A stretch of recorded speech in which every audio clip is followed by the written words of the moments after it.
지금 승리의 예수님을 살펴보고 있습니다. 첫 번째, 모든 것을 다 이루었다는 그 선언을 통해서 죄사함과 구원을 주신 예수님. 그 다음에 뭐였습니까 또? 나의 좋은 친구 되신 예수님. 그리고 오늘은 우리의 모든 것을 치유해 주시는 예수님에 대해서 살펴보고자 합니다. 자, 집중해 주시고.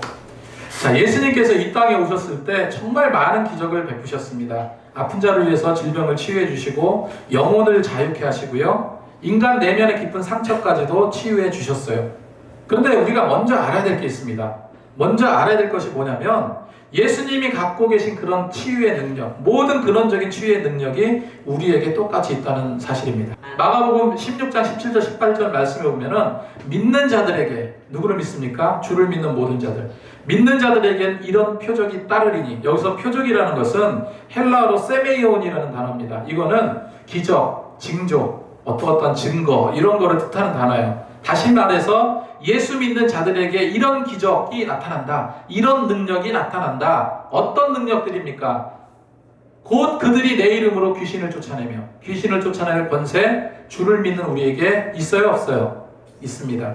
새 방언을 말하며 뱀을 집으며 무슨 독을 마실지라도 해를 받지 않냐고. 다시 말해서 죽을 만큼의 상황이 우리 삶에 펼쳐진다 할지라도 하나님의 보호하심과 권능으로 그 해를 어떻게 할 수 있습니까? 극복할 수 있어요. 병든 사람에게 손을 얹은즉 나으니라 하시더라. 아픈 자를 치유할 수 있는 신유의 은사도 나타난다. 그러니까 무슨 대단한 부흥사가, 병 고치는 은사가 있다, 거기 머리 뒤밀고 막 하는 거, 그런 거 할 필요 있습니까? 없습니까? 없어요. 내 안에 신유의 능력이 이미 있습니다. 믿으십니까? 누구 이름으로요? 예수 이름으로. 그래서 내 아픈 가족이 있다면, 내 아픈 친구가 있다면 누구든지 그에 대한 사랑과 긍휼함을 가지고 반드시 예수 이름으로 기도하시기 바랍니다. 그뿐만 아니라 삶에 여러 굴곡들이 있어요. 살다 보면 어려움이 올 때도 있고 고난이 올 때도 있고요. 여러 가지 상황 속에서 예수 이름으로 기도하면 그의 이름의 능력이 나타납니다. 이것은 성경이 말하고 있는 거예요. 그래서 세상 모든 일을 주관하시는 주님께서 그 모든 것을 이겨낼 권세를 누구에게 주셨습니까? 누구에게 주셨어요? 나에게 주셨어요. 그래서 승리의 예수님입니다. 믿으시죠? 예수님은 많은 아픈 자, 병든 자를 고치셨어요. 귀신 들린 자 치유하셨습니다. 마음이 아프고 힘든 자 고치셨어요. 단지 육체의 마음 아픔만 치료한 것이 아니라 우리 영혼의 아픔, 그리고 관계의 회복까지도 이루어 주시는 예수님. 그러면 예수님은 왜 이런 치유의 사역을 행하셨을까? 첫 번째로요, 하나님 나라를 선포하시기 위해서 이런 행동을 하셨어요. 이런 사역을 하셨습니다. 그래서 예수님의 치유 사역은 그냥 치료를 위한 치료가 아닙니다. 복음 전편을 하시면서 눈에 보이는 약한 것들을 주님께서 고쳐주신 거예요.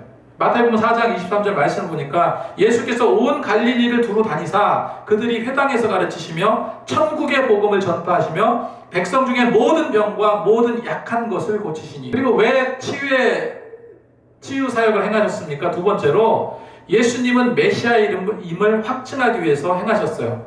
성경에 보면은 구약에 메시아가 오면 모든 백성들을 질병과 고통에서 자유케 해주시리라 성경은 예언하고 있습니다. 이사야 35장 5절 6절 말씀에 그때 맹인의 눈이 밝을 것이며 못 듣는 사람의 귀가 열릴 것이며 그때 저는 자는 사슴같이 뛸 것이며 벙어리의 혀는 노래하리니. 세 번째로 예수님께서 치유 사역을 하신 이유는 죄와 사망의 승리의 선언입니다. 죄와 사망의 승리의 선언. 그래서 예수님의 치유 사역은 단지 육체적인 회복, 거기에 그치지 않고요, 우리의 근원적인 문제, 우리가 갖고 있는 죄와 사망의 문제, 죄와 사망의 권세로부터의 해방을 상징한 거예요. 해방을 상징합니다. 그리고 넷째로 믿음을 촉구하시기 위해서 치유 사역을 행하셨습니다.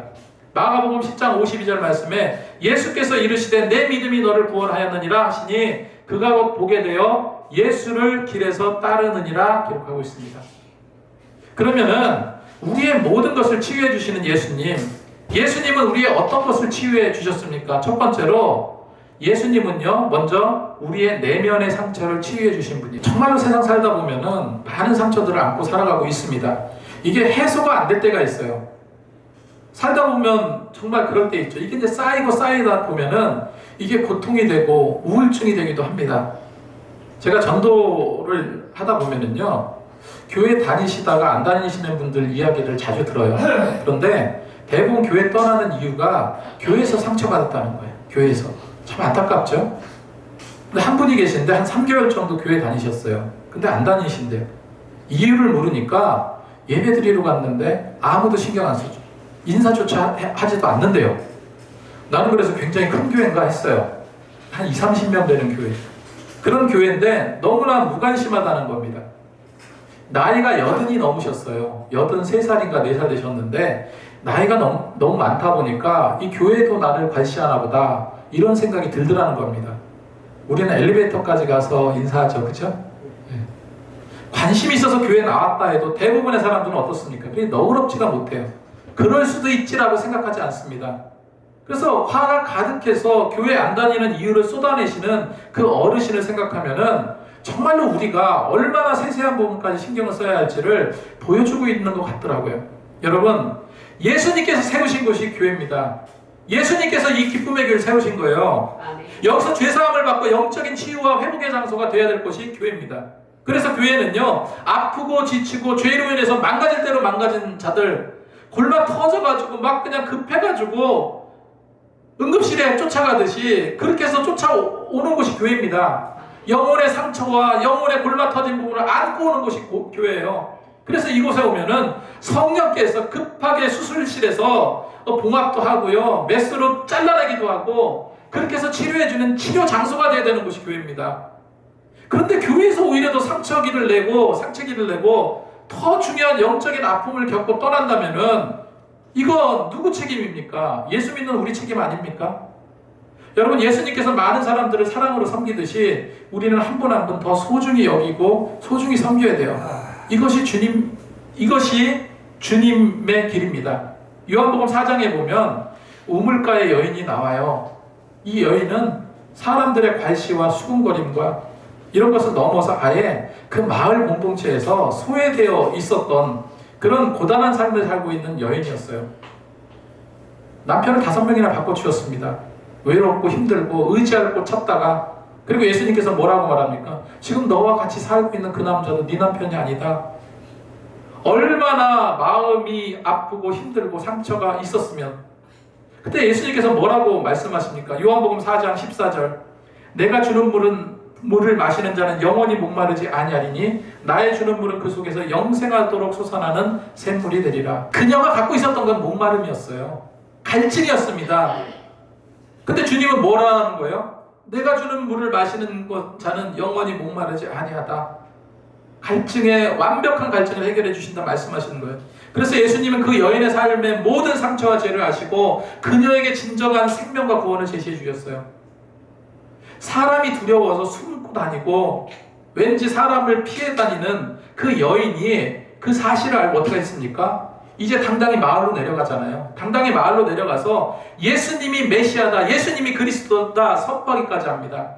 이처럼 예수님은 모든 상처의 근원을 아시고 치유해 주시고 다시 일어설 수 있는 힘을 주시는 분이 예수님이에요. 여러분, 베드로 아시죠? 3번이나 예수님을 모른다고 했습니다. 베드로는 그 일로 밖에 나가서 심히 통곡했다고 기록하고 있죠. 우리는 이렇게 생각해요. 피해자만 상처받았다고 생각합니다. 근데 그렇지 않습니다. 가해자도 강한 죄책감이 들어설 때가 많아요. 베드로가 그랬어요. 더 강한 죄책감이 그 마음 깊은 곳을 억눌렀습니다. 그냥 주님께 나가서 예수님 잘못했습니다 하면서 용서를 구하고 회개하면 마음의 자책감이라도 조금 풀리겠죠. 그런데 예수님은요, 베드로가 사죄할 기회도 없이 십자가에 달려 돌아가셨잖아요. 하지만 그런 상황에서 부활하신 예수님은 그 모든 것을 다 아시고 디베라 호숫가에서 다시 고기 잡는 일에 전념하고 있는 베드로에게 찾아오셨어요. 그리고 이렇게 말씀하십니다. 요한의 아들 시몬아, 내가 이 사람들보다 나를 더 사랑하느냐? 이르시되 주님 그러하나이다. 내가 주를 사랑하는 줄 주께서 아시나이다. 이르시되 내 양을 먹이라. 여러분, 예수님은 베드로의 실패를 기억하지 않으셨어요. 다시 베드로에게 사명감을 주심으로 그 내면의 죄책감과 상처를 치유해 주셨어요. 제가 한번 예전에 말씀드린 것 같은데, 용서할 수 있는 기회가 사라졌을 때 용서할 수 있는 기회가 사라졌을 때 그 마음속에 품고 있던 안타까움과 미안함은요, 나이 들어도 잔산으로 남게 되는 것 같아요. 제가 중학교 2학년 때입니다. 굉장히 옛날 얘기죠. 같은 반 친구가 있었는데 늘 단짝이었어요. 한 번은 무슨 일이 있었는지 서로 주먹질을 하고 싸웠습니다. 심하게 싸웠어요. 그리고 얼마 지 않아서 방학을 하게 되었어요. 개학하면 제일 먼저 그 친구에게 내가 사과를 해야 되겠다라고 마음을 먹었어요. 근데 개학하자마자 선생님이 충격적인 말씀을 하시는 거예요. 송파 사거리에서 외할머니하고 같이 이렇게 신호등을 건너려고 하는데 이 녀석이 파란불이 막 깜빡깜빡하고 있는데 급하게 그냥 달려간 거예요. 그러다가 뒤에서 오는 트럭에 치여가지고 그 자리에서 즉사했습니다. 제 가장 친한 친구가. 이거는 제게 너무 큰 충격이었어요. 그 뒤로 제가 얼마나 사과도 못했잖아요. 얼마나 큰 자책감에 빠졌는지 몰라요.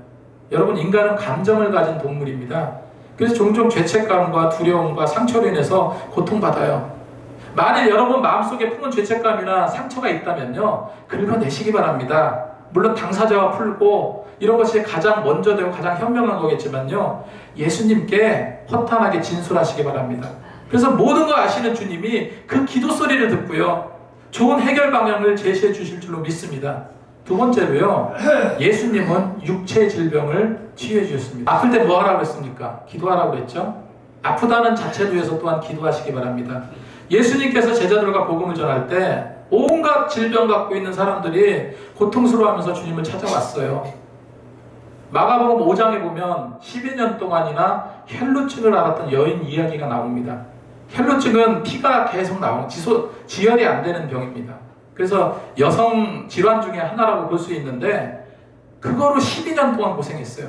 그렇게 오랫동안 병에 시달리다가 예수님을 만나고 어떻게 했습니까? 고침받았어요. 마가복음 5장 25절 이하를 보면은 12회를 혈루증으로 알아온 한 여자가 있어 많은 의사에게 많은 괴로움을 받았고, 그러니까 의사들이 이 얘기하고 저 얘기 했겠죠. 옛날에도 가진 것을 다 허비하였을 때 이제 가난해졌습니다. 아무 효용도 없고 도리어 더 중화해졌던 차에 예수의 소문을 듣고 무리 가운데 뛰어와서 그의 옷에 손을 대니 내가 그의 옷을 손을 대어도 구원을 받으리라 생각함이로라. 이에 그의 혈루가 너니 곧 마름에 병이 나은 줄 몸이 깨닫더라. 그때 예수님은 그 혈루증으로 고생하는 여인에게 뭐라고 말씀하십니까? 딸아, 내 믿음이 너를 구원하였으니 평안히 가라. 내 병에서 놓여 건강할지어다. 그래서 예수님은 손 마른 자, 나병 환자, 중풍병자, 각색병장들이 다 몰려오면 다 치유해 주셨어요. 그뿐만 아니라 태어날 때부터 맹인이었던 그런 선천적인 질병까지도 낫게 하셨고요. 심지어 죽었던 나사로까지 살리셨습니다. 여러분, 이 시대를 한번 가만히 보세요. 거의 모든 질병을 다 고칠 수 있는 시대가 됐다고 합니다. 첨단 의료기계와 치료제들이 많이 개발되어서 생명이 연장되고 있어요. 그럼에도 우리는 여전히 질병에서 자유롭지 못합니다. 극한 눈에 보이지 않는 코로나19 바이러스 같은 것이 그런 것 때문에 몇 년 동안 전 세계가 난리가 나기도 했었잖아요. 여러분, 우리는 질병으로 인해서 고통받고 있는 그 믿음의 지체들에게 늘 치유함의 기도가 있어야 되는 거예요. 그래서 제가 예배 중에 회복과 치유의 기도를 드리잖아요. 그걸 그냥 의식적으로 그냥 기도를 위한 기도로 생각하면 아무런 치유 능력 나타나지 않습니다. 그런데 정말로 진심으로 기도하면 실제로 암 환자와 암 질환이 떠나가고요, 크고 작은 질병의 치유함을 얻을 수 있어요. 아무리 우리에게 깊은 질병이라도 치유할 권능을 우리에게 주셨기 때문에 그렇습니다. 실제로 제가 아는 목사님이 계십니다. 친한 목사님 계신데 한 600명, 700명 되는 그런 큰 교회 목사님입니다. 그 교회도 한 1분 정도 이런 치유와 회복의 기도를 드립니다. 짧은 시간인데 간절히 기도를 드려요. 그런데 어느 한 그 암 말기 환자가 있었습니다. 고칠 수 없는 질환입니다. 병원에서 그렇게 진단을 받았어요. 근데 평소에 많이 기도한 것도 아니에요. 그 시간 1분 동안 간절하게 기도를 했어요. 1년, 2년 정도 기도했습니다. 1년, 2년 정도 기도하고 조금씩 회복되고 건강이 회복되기 시작을 합니다. 그리고 최근에 그 목사님 전화 통화를 하다가 제게 직접 해주신 말씀인데, 암 말기암으로요, 치유가 불가능한 상태에서 이 기도한 지 2년이 채 안 된 거잖아요. 그 기간 동안에 아예 암이 사라졌다는 진단을 받았어요. 의사로부터 진단을 받았습니다. 여러분, 옛날에만 있었던 것이 아니라 성경에만 있었던 것이 아니라 이런 치유 역사가 지금도 일어난다니까요. 네. 지금 그 교회에 새벽 예배 100명이 모인대. 100명이. 거기 막 치유 역사가 일어난대. 이게 남의 일이 아니죠. 그죠? 우리에게 왜 그런 능력이 없습니까? 다 주를 믿는 우리에게 다 있는데. 세 번째로 예수님은 영적인 억압에서 자유함을 주셨습니다. 자, 예수님은 상처난 심령 치유해 주실 뿐만 아니라 육체적인 질병 치유해 주실 뿐만 아니라 영적인 억압을 주는 악한 영들을 물리쳐 주시고 자유함을 주신다는 거예요. 이런 대단한 기적을 행하는 것을 보고 들을 때마다 그 많은 종교 지도자들, 다수의 사람들은요, 아, 이분이 정말 하나님의 메시아다, 하나님의 아들이다, 정말 그리스도가 맞다, 이렇게 생각한 것이 아니라 이거 뭐가 문제가 있다라고 생각을 했어요. 치유함에 대한 감사보다, 물론 예수님으로부터 치유받은 당사자는 감사했겠지만 사람들이 하는 얘기가 뭐냐면, 아, 이거 치료의 방식이 다른데 이런 치료도 가능한 건가? 이거 분명히 예수님이 하나님의 성령으로 이거 받아서 이거 치유한 게 아닌 것 같은데, 예수가 귀신이 들린 게 분명하다. 분명히 바알세불을 귀신의 힘으로 이런 기적을 일으킨다라고 생각을 했습니다. 그래서 이런 소문이 막 퍼지기 시작하니까 예루살렘에서요, 종교 지도, 일종의 진상조사단이 파견이 됩니다. 그래서 마가복음 3장 22절에 보면 예루살렘에서 내려온 서기관들이, 종교 지도자들이죠, 서기관들이 이르되 그가 바알세불에 잡혔다 하며 또 귀신의 왕의 힘을 입어 귀신을 쫓아낸다 하니, 그래서 서기관 종교 지도자들이요, 아, 예수가 그런 능력이 어디서 나오는 거야? 그 근원이 뭐냐? 바알세불이라는 거예요. 귀신의 힘물로 그런 능력을 행한다는 결론을 내린 겁니다. 우리가 잘 알듯이 예수님은요, 공생의 사역을 시작하면서 거처가 따로 없었어요. 그냥 성경을 보면 주로 갈릴리 지역에서 사역을 하다가 또 예루살렘으로 올라가서 사역하시다 그러잖아요. 그렇게 사역하셨을 때 제자들과 다양한 장소에서 먹고 자고 생활했습니다.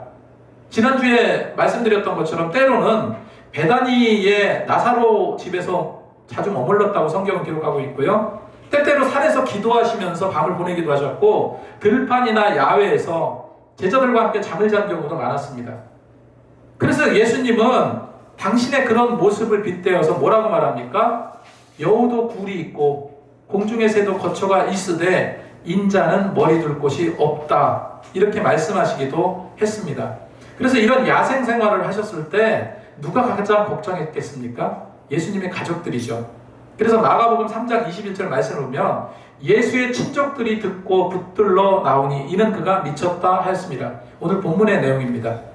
그래서 친족들이 예수님을 붙잡으러 왔다라고 기록하고 있어요. 그 이유가 뭐라고요? 예수가 미쳤다는 거예요. 그리고 여기서 붙잡다라는 말은 헬라어로 끄라데오라는 단어입니다. 이거는 뭐냐면 쉽게 말해서 체포하다라는 뜻이에요. 체포, 강제로 구인하다, 이런 뜻입니다. 그래서 예수님이 귀신 들렸다 하여 그의 친족들이 예수를 불러서 체포하러 왔을 정도로 그런 상황이 되어 버렸다는 거예요. 마가복음 3장 31절에는요, 예수님의 어머니 마리아와 그의 동생도 와서 예수를 불렀다, 이렇게 기록하고 있습니다.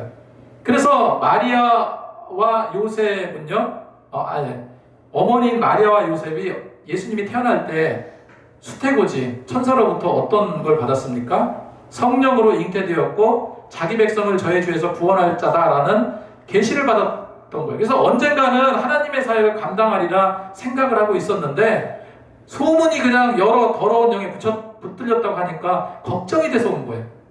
하지만 예수님은요, 하나님의 거룩한 성령에 붙들림 받으신 분이에요. 거라사 지방에 귀신 들린 한 남자를 보게 됩니다. 그런데 이 귀신 들린 자가 무덤 사이로 왔다 갔다 하는 거예요. 스스로 자신을 학대하고 상처를 내고 어찌나 또 힘이 센지 누구도 그를 제어할 수가 없었습니다. 그때 예수님은 그를 보시고 그 안에 괴롭게 하는 귀신에게 이렇게 명하죠. 더러운 귀신아, 그 사람에게서 나오라. 그 안에서 귀신이 얼마나 많았던지 자신을 군대 귀신이라고 말하였습니다. 예수님께서 명하시자 그 귀신들이 돼지떼 속으로 들어가서 돼지들이 바다에 뛰어들어서 몰사했다. 성경은 이렇게 기록하고 있습니다. 그래서 남자는 온전하여졌습니다. 여러분, 이처럼 복음서에는 악한 영, 귀신을 쫓아낸 이야기들이 많이 기록되어 있어요. 지금 이 시대는 어떻습니까? 여전히 귀신으로 인해서 괴롭힘 당하는 자들 많아요. 제가 이것도 여러 번 말씀드렸어요. 근데 한 번 더 말씀드리겠습니다. 제가 2008년도 부교육자, 이제 청년부 부교육자로 사역하는데 한 5, 60명 되는 그런 청년들을 데리고 이제 사역을 했었는데 네팔 선교를 가게 됐습니다. 몇 번 들으셨죠? 네팔 선교를 가게 됐는데 35명의 그 청년들하고 교사들이 열심히 몇 달 동안 기도하면서 단기 선교를 간 거예요. 네팔로. 근데 그 네팔 지역이 힌두교 우상이 가득한 지역입니다. 집마다 우상단지들로 가득해요. 그래서 악한 귀신의 영이 정말 강하게 역사하는 곳이에요. 그때 단기 선교팀은 선교사님들하고 같이 그 깔러둥가라는 그 마을로 이제 복음을 전하러 간 겁니다. 이 35명. 그래서 막 무슨 그 찬양 댄스도 연습하고 그 우리나라를 또 알리자 해가지고 뭐 탈춤 같은 것도 강사한테 배우고 여러 가지 볼거리들을 많이 배워가지고 갔어요. 근데 거기가 해발 3,000m예요. 걸어서 4시간, 5시간 걸리는 곳입니다. 근데 우리나라 같은 경우는 한 500m만 돼도 마을이 없어요. 집이 없습니다. 산 꼭대기에서 사는 사람이 없잖아요. 근데 네팔은요, 3,000m나 되는 그런 고산지대에 마을이 형성되어 있습니다. 한 4, 5천 세대가 살고 있어요. 엄청나죠? 그래서 그 마을에는 초등학교, 중학교, 고등학교까지 있어요. 우리가 어디에 머물렀냐면 고등학교 부속 건물인 유치원의 숙소로 머물면서 그곳 학교와 주변을 전도했어요. 복음을 전했습니다. 근데 선교 마지막 날입니다. 그때 뭐 영화를 우리나라 60년대, 70년대 생각하시면 돼요. 영화를 보여준다니까 사람들이 우르르 다 몰려온 거예요. 수백 명의 주민들이요. 청년들 공연도 보고 뭐 구경거리가 있나 다 나온 거예요. 그리고 부흥회가 이어졌습니다. 그리고 마지막에 그들을 위해서 복음을 전하고 마지막에 기도하는 시간인데 선교사님이 이렇게 얘기하는 거예요. 몸이 아프신 분 앞으로 나오라고 말씀하시는 거예요. 근데 처음에 아무도 나오지 않았습니다. 서로 이제 눈치만 보고 이게 뭔가 자기는 이제 힌두교 워낙 힌두교인데 기독교 무슨 이상한 종교인지도 모르고 온 사람도 많았어요. 아무도 나오지 않았습니다. 근데 그렇게 아무도 안 나왔는데 갑자기 어떤 15살, 16살 된 여학생이요 스스럼 없이 운동장 가운데로 걸어 나오는 거예요. 그렇게 걸어 나오는 걸 보고 수십 명이 여기 아프다고 나오기 시작을 합니다. 선교사님과 현지 목사님들과 이렇게 이 아픈 자들을 위해서 한 명 한 명 안수 기도하고 그렇게 기도를 해주고 그랬어요. 그 처음에 나온 소녀를 제일 먼저 기도해주고 다 기도해주고 마지막에 끝내려고 하는데 그때 이게 이제 성령의 사인인 거죠. 처음에 나왔던 그 소녀가 생각이 난 겁니다. 그래서 다시 선교사님이 그 소녀에게로 갔어요. 그리고 다시 한번 안수 기도를 해줬습니다. 그러자 그 소녀가 그 자리에서 꼬꾸라진 거예요. 많은 사람들이 당황해가지고요. 청년들이 특히 당황해서 그 소녀를 이렇게 부축을 해가지고요. 우리가 머무는 그 유치원 숙소로 데려갔다가 누웠어요. 물도 먹이고 막 그랬는데 갑자기요. 기괴한 웃음을 막 웃더니 아주 잔인한 눈빛 있죠. 그런 눈빛은 세상 보지 못했는데 잔인한 눈빛을 보이고 고래고래 막 소리도 지르고 막 그런 거예요. 귀신이 들어간 거예요. 그 심령에. 그 많은 사람들이 그거를 지켜보려고 유치원으로 몰려들었어요. 수십 명의 사람들이 창문 틈으로 계속 보고 있는 거예요. 그 소녀가 가운데 있고 우리 청년들 30-40명이 이렇게 둘러앉아 있고요. 계속해서 예수님의 보혈 찬송을 부르고 기도하고 계속 그렇게 한 새벽까지 날이 밝아올 동안 계속 기도하고 찬송하고 그럼 어떻게 하냐면은 귀신이 나가요. 푹 쓰러져. 어느 순간 다시 또 들어옵니다. 막 기도하면 또 나가요. 또 들어와서 막 힘들게 돼요. 그렇게 3시간, 4시간 동안 지속되다가 선교사님이 이제 귀신이 완전히 떠난 거를 확인했습니다. 그리고 선교사님이 그 소녀에게 이렇게 말하는 거예요. 다시 너한테 귀신이 올 수 있다. 근데 이제는 너가 직접 예수의 이름으로 그 사악한 귀신을 쫓아내라. 이렇게 말하면서 신약 성경도 주고요. 기도하는 방법도 가르쳐줬어요. 여러분, 귀신 쫓아내는 거 간단해요. 병든 거 물리치는 거 간단합니다. 제가 간단하게 말씀드릴까요? 내가 예수 이름으로 명하노니 귀신은 떠나갈지어다. 이런 끝이에요. 나를 괴롭히는 질병아 예수 이름으로 명하노니 떠나갈지어다. 이거 못하는 사람 누가 있습니까? 믿음 갖고 하면 떠나갑니다. 이렇게 귀신이 떠나가고 예수 이름으로 치유받는 광경을 그 마을 사람들이, 수많은 사람들이 보게 됐어요. 나중에 알고 보니까 그 소녀는요, 동네에서 모르는 사람이 없어. 귀신 들려가지고. 그 어머니가 얼마나 힘들었겠습니까? 그 귀신이 들려서 여태껏 그 아이를 살려보겠다고 힌두교와 그 무슨 이상한 무당들한테 가가지고요, 굿도해보고 안 해본 게 여태까지 없었던 거예요. 그 마을 사람들은 그 사실을 다 알고 있었습니다.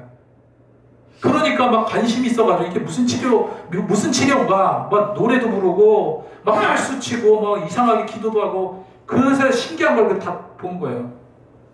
그래도 치유함을 얻지 못했습니다. 그래도 고침받지 못했어요. 귀신을 떠나보내지도 못했습니다. 그런데 예수 이름으로 치유함을 받게 된 거예요. 그 일로 예수 믿겠다는 자들이 여기저기서 나오기 시작을 했어요. 그때 부장 집사님이, 지금은 이제 장로님 되셨는데 사업하시는 분이에요. 그곳에 땅을 사가지고 교회를 세웠습니다. 놀라운 일이죠. 지금도 그 교회는 굉장히 뜨거운 교회예요. 그리고 그 소녀는 어떻게 됐을까요? 다시는 귀신이 그 소녀에게 들어오지 않았습니다. 그리고 그 소녀는 지금도 그 교회에서 아주 열심히 신앙생활을 잘하고 있어요. 선교사님하고 계속 소통하고 있습니다. 이처럼 귀신을 쫓아낸다는 축기는요, 스가랴 13장 2절의 예언 말씀과 밀접하게 관련이 있습니다. 만군의 여호와가 말하노라. 그날에 내가 우상의 이름을 이 땅에서 끊어서 기억도 되지 못하게 할 것이며 거짓 선지자와 더러운 귀신을 이 땅에서 떠나게 할 것이라. 성경을 보면 귀신은 예수님을 먼저 알아봤어요. 그래서 더러운 귀신 들린 자를 쫓아주실 때 그 안에 귀신이 예수님께 뭐라고 말합니까? 마가복음 1장 24절에 나사렛 예수여, 우리가 당신과 무슨 상관이 있나이까? 우리를 멸하러 왔나이까? 그렇게 말하면서 귀신은요, 나는 당신이 누군 줄 아오니 하나님의 거룩한 자다. 바울도 마찬가지였어요. 바울이 점치는 여종을 치료해 줄 때 그 여종 안에 있던 귀신이 바울 보러 뭐라고 말합니까? 사도행전 16장 17절에 그가 바울과 우리를 따라와 소리질러 이르되 이 사람들은 지극히 높은 하나님의 종으로서 구원의 길을 너희에게 전하는 자라. 바울의 실체에 대해서 귀신들은 너무 잘 알고 있었습니다. 마찬가지로 더러운 귀신은 자신이 심판할 때가 왔나 이렇게 묻고 있는 거예요. 우리를 멸하러 왔나이까? 여러분, 이를 통해서 예수님은 어떤 분이라는 겁니까? 모든 죄와 사망뿐만 아니라 악한 마귀 사탄 귀신도 멸할 수 있는 능력의 하나님 되신다는 것을 성경은 인정하고 있는 거예요. 지금 이 시대를 한번 가만히 돌아보세요. 얼마나 영적으로 눌려있는지 몰라요. 정말 이 시대에 예수가 필요한 시대, 예수로 인해서 진정으로 치유함을 받아야 될 그런 시대가 지금 이 시대예요. 제가 깜짝 놀란 게 한 가지가 있는데, 전문가들이 말하는데요, 여러분 핸드폰 하루에 몇 번 보세요? 핸드폰을 평균적으로 2000번 이상 만진대요. 그렇게 많이 만지나라고 생각을 했었는데, 실제로 제가 생각을 해보니까 얼마나 많이 터치하는지 몰라요. 아예 끼고 살잖아요. 저 역시도 스마트폰으로 전화도 하고 문자나 카톡도 보내고 은행 업무 일도 봅니다. 그런데 영적으로 보면 스마트폰은요, 정말 영적인 드라빔과 같아요. 야곱의 아내 라헬이 삼촌 라반의 드라빔을 훔쳤잖아요. 드라빔이 뭡니까? 휴대용 우상이에요, 우상. 들고 다니면서 어디를 가든지 딱 놓고 그 신처럼 모시는 그 우상을 말해요, 드라빔이. 그렇게 떠받들고 있어요. 여러분, 그래서 우리 줄여야 돼요. 그렇다고 해서 핸드폰이 무슨 악한 마귀 귀신이다 이렇게 생각하는 사람은 없겠죠. 그만큼 우리가 거기에 얽매여져 있다는 거예요. 여전히 이 시대에도 귀신 들려 힘들어하는 사람도 많지만 대다수의 사람들은 이런 영적인 드라빔으로 인해서 온갖 세상의 우상단지로 인해서 영적으로 억눌린 자들이 많아요. 여러분, 치료받아야 됩니다. 얼마나 정신적으로 아픈 자들이 많은지 모릅니다. 여러분, 이 험난한 세상 치유할 방법은 복음밖에 없어요. 예수밖에 없습니다. 예수님은 분명히 영적으로 억눌린 모든 것을 치유해 주시는 승리자 되세요. 마지막으로요, 예수님은 관계를 회복시켜 주시는 분이에요. 사람이 가장 겪는 불편함 중에 하나가 관계가 완전히 깨진 상태에서 소모적으로 그 사람과 일을 하거나 소모적으로 대화를 나눌 때예요. 그것만큼 힘든 게 없습니다. 예수님은 먼저 하나님과 우리와의 관계를 회복시켜 주셔요. 그래서 우리 죄로 인해서 하나님과 깨진 관계를 회복시켜 주신 분이 예수님입니다. 중재자로 우리 모든 죄를 용서하시고 하나님께 나갈 수 있는 길을 열어주셨어요. 에베소서 2장 14절 18절 말씀에 그는 우리의 화평이신지라 둘로 하나를 만드사 원수된 것 곧 중간에 막힌 담을 자기 육체로 오시고 법정문에 된 계명의 율법을 폐하셨으니 이는 둘로 자기 안에서 한 세 사람을 지어 화평케 하시고 또 십자가로 둘을 한 몸으로 하나님과 화목되게 하려 하심이라 기록하고 있어요. 지금 여태까지 저는 우리 모든 것을 치유해 주시는 주님, 예수님은 우리의 육체적인 질병, 정신적인 질병, 영적인 눌림에서 해방시켜 주시고 내 마음속에 상한 내면의 상처와 사람의 관계의 깨어짐까지도 모두 회복시켜 주시고 치유해 주시는 분이다. 이렇게 말씀드렸습니다. 믿으십니까? 믿으셔야 됩니다. 믿으면 그 모든 것을 회복함을 얻을 수 있습니다. 한 가지만 말씀드리고 맺겠습니다. 제가 회복이라는 단어를 사전에 찾아보니까 원래 상태로 되돌려 놓는 걸 말해요. 원래 상태로 되돌리거나 원래 상태로 되찾는 것을 말합니다. 우리의 원래 상태가 뭡니까? 에덴 동산에서 인간의 모습이 원래 상태입니다. 그죠? 그 상태로 우리가 갈 수 있어야 됩니다. 시편 80장 7절에 만군의 여호와 하나님이시여 우리를 회복시켜 주시고 주의 얼굴의 광채를 비추사 우리가 구원을 얻게 하소서. 척박한 조선 땅에요. 복음을 들고 전생애를 이 민족으로 해서 헌신한 많은 선교사님들이 있습니다. 그 중에 대표적인 사람이 언더우드 선교사예요.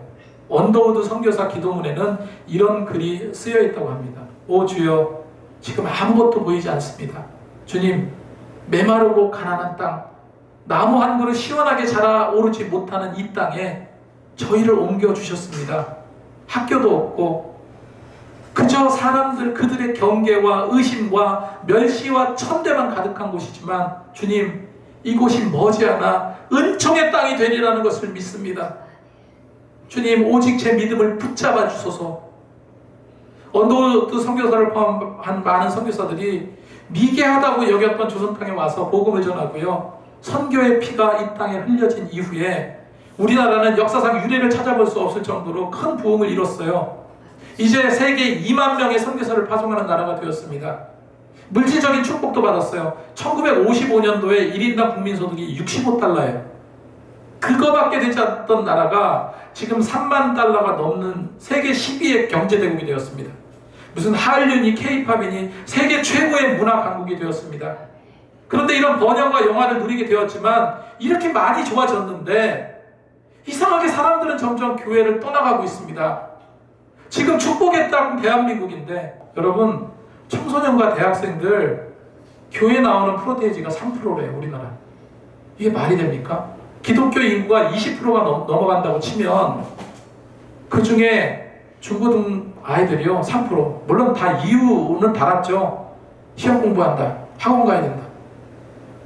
이제 다음 세대들은 그냥 미전도 종족이 되어버렸어요. 미전도 종족. 어쩌다가 이 지경이 되었습니까? 회복해야 되겠죠. 다시 일어설 때예요. 다시 일어설 때 모든 것을 치유하시고 원래 상태로 돌려주시는 그 회복을 시켜주시는 그 주님, 여러분, 우리의 기쁨의 교회가 그것을 감당해야 될 줄로 믿습니다. 다시 첫사랑의 뜨거움을 회복하고 정말 모든 것이 회복되고 치유받아서 더 당당히 예수 이름으로 우뚝 설 수 있는, 그래서 놀라운 하나님의 은혜를 충만하게 덧입고 세상에 담대히 외칠 수 있는 그런 기쁨의 교회와 저와 여러분이 되기를 소망을 합니다.